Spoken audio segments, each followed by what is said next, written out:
So hoverboards are a thing, and it's safe to say that they're not going anywhere anytime soon. If you've been shopping for one, you'll notice that they look identical.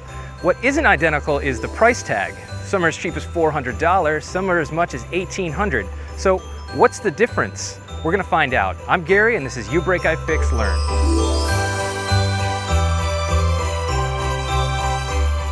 To find out what gives, we ponied up the cash for both the $1,800 version as well as a few of the $400 versions.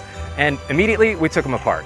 Right off the bat, we noticed the shells, lights, and buttons were all pretty much identical, but it's important to note that we tried swapping the shells and they were not interchangeable. The internals were also very, very similar. We noticed the same layout of all the components, but the expensive version had a nicer cast frame, better cable management, and some sort of water-resistant coating on the board. Also present in the expensive model is an extra circuit board that handles the key fob that'll let you lock your board remotely. After our thorough physical investigation, we found more similarities than we did differences. So we thought it'd be a good idea to take the boards outside and do some field testing and look at those intangible differences.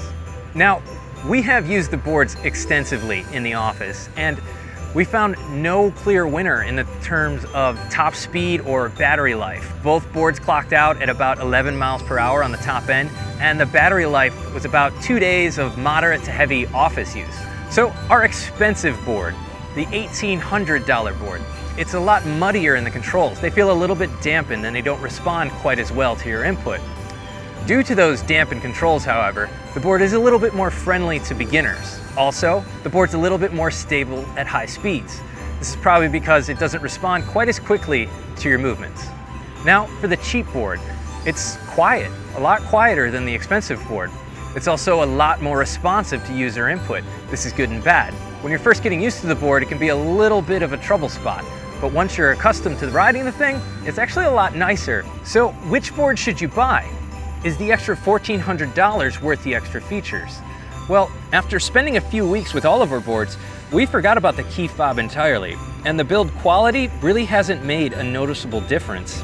Most of us have come to prefer the more sensitive controls of the cheaper board too. So it's really hard to justify the large jump in price. In our opinion, save some money, buy the cheap version. It's equally fun and at a fraction of the cost. Thanks for watching.